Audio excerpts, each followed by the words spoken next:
450 bed की capacity वाले कस्तूरबा अस्पताल के रेजिडेंट डॉक्टर्स ने चेतावनी दी है मास रेजिग्नेशन की। जानते हैं क्यों? क्योंकि पिछले 3 महीनों से उन्हें तनख्वाह नहीं मिली है।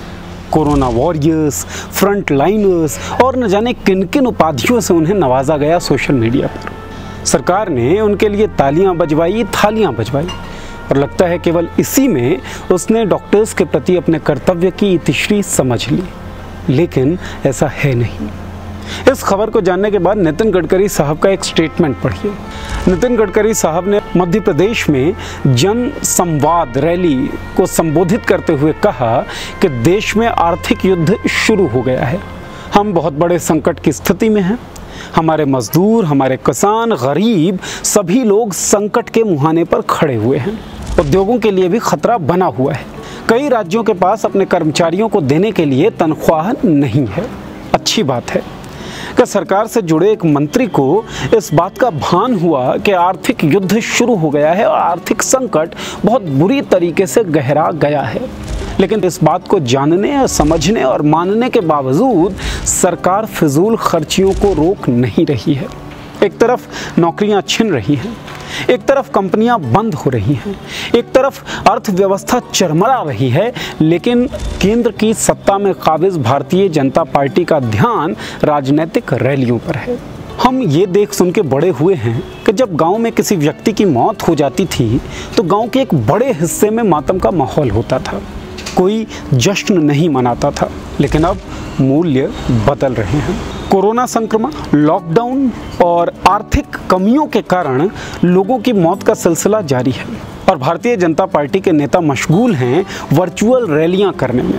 गृह मंत्री अमित शाह, नितिन गडकरी और राजनाथ सिंह अब तक बिहार, बंगाल, मध्य प्रदेश, महाराष्ट्र और उड़ीसा में ये वर्चुअल रैलियां कर चुके हैं। मीडिया रिपोर्ट्स की माने तो बिहार की वर्चुअल रैली में 72,000 LED टीवी का प्रयोग किया गया। वहीं बंगाल में 70,000 फ्लैट टीवी स्क्रीन और लगभग 15,000 जायंट LED का प्रयोग किया गया। करोड़ों रुपए भारतीय जनता पार्टी की सरकार ने अपने इस वर्चुअल रैलियों पर खत्म कर दिया। सनद रहे कि वही पार्टी और वही सरकार है जो अपने प्रवासी मजदूरों को आराम से घरों तक नहीं पहुंचा पाई थी।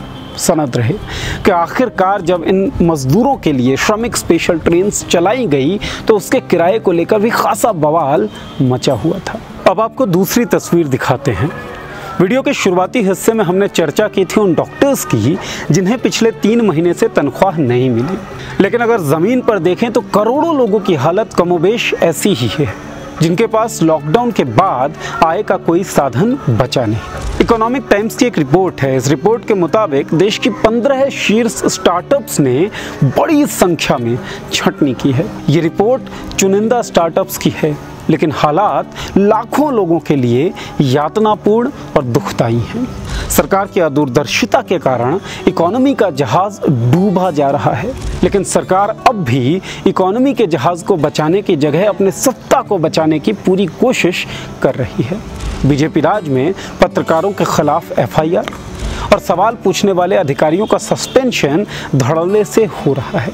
सरकार को खबरदार होने की ज़रूरत है, वरना सब कुछ खत्म हो जाएगा। आप देखते रहिए मॉलिटिक्स। किसी भी कठिनाई से गुजर रहे हो आप तो लिख भेजिए हमें, हम दिखाते रहेंगे ज़मीन से जुड़े मुद्दे।